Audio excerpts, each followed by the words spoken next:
అందరికీ నమస్తే.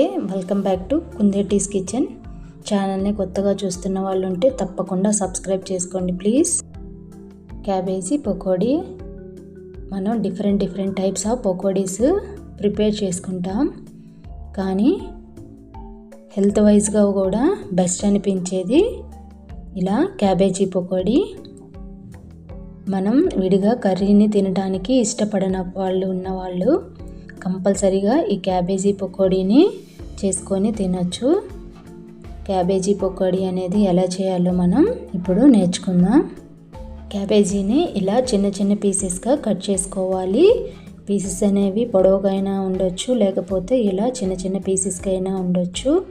ఇలా కట్ చేసుకున్న పీసెస్ అన్నీ ఒక వాటర్ బౌల్లో వేసుకొని బాగా క్లీన్ చేసుకున్న తర్వాత వాటర్ చేంజ్ చేసి ఇలా వేరొక బౌల్లోకి మనం వాటర్ అంతా పిండేసి, క్యాబేజీలో ఎలాంటి వాటర్ లేకుండా ఇలా వేరొక ప్లేట్లోకి క్యాబేజీస్ అనేవి ట్రాన్స్ఫర్ చేసుకోవాలి.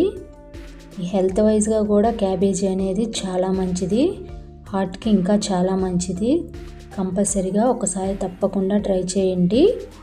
ఇలా అన్నీ వేసుకున్న తర్వాత 1 స్పూను చిల్లీ పౌడరు, 1/2 స్పూన్ పసుపు, 3/4 స్పూన్ ధనియా powder, 1/2 spoon chicken masala, 1/2 spoon garam masala, 1 spoon chilli sauce, అలానే 3/4 spoon red chilli sauce, 1/2 spoon soya sauce, 3/4 spoon salt, అలానే ఒక పెద్ద స్పూన్ వరకు మైదా పిండిని యాడ్ చేసుకొని ఇలా ముక్కలకు అన్నిటికీ బాగా కలిసిపోయే విధంగా బాగా రబ్ చేసుకుంటూ పిండి అనేది కలుపుకోవాలి. కలుపుకున్న తర్వాత 1 స్పూన్ జింజర్ గార్లిక్ పేస్ట్, అలానే 3/4 స్పూను శనగపిండిని, మంచిగా కట్ చేసుకున్న కొత్తిమీర పుదీనాని యాడ్ చేసుకోవాలి. అలానే ఒక ఎగ్ని కూడా యాడ్ చేసుకోవచ్చు. ఇక్కడ ఎగ్ అనేది ఆప్షన్, ఇష్టమైన లేని వాళ్ళు స్కిప్ చేయొచ్చు. మరలా అన్నీ వేసి బాగా కలుపుకోవాలి. మనం ఎంత బాగా కలిపితే ఈ పకోడీ అనేది అంత టేస్ట్గా వస్తుంది పీసెస్కి అన్నిటికీ. ఇక్కడ డీప్ ఫ్రైకి సరిపడా ఆయిల్ని యాడ్ చేసుకొని ఆయిల్ అంతా హీట్ అయిన తర్వాత ఇలా చూపిస్తున్న విధంగా బ్యాటర్ తీసుకొని వేసుకోవాలి. ఇవి మనకి మంచిగా గోల్డెన్ బ్రౌన్ కలర్ వచ్చేంత వరకు వీటిని బాగా ఫ్రై చేసుకోవాలి. తిప్పుకుంటూ ఫ్రై చేసుకోవాలి. ఇలా తిప్పకుండా వదిలేస్తే ఒకవైపే ఫ్రై అయిపోయి ఇంకొక వైపు సరిగా కాలువు. అందుకని తిప్పుకుంటూ వీటిని మంచి గోల్డెన్ బ్రౌన్ కలర్ వచ్చేంత వరకు మంచిగా ఫ్రై చేసుకోవాలి. నాకు తెలిసి ఈ పకోడీని ట్రై చేసిన వాళ్ళు కంపల్సరీగా ఇష్టపడని వాళ్ళు అంటూ ఉండరు. తప్పకుండా మీరు కూడా ఇంట్లో ప్రిపేర్ చేసుకోండి.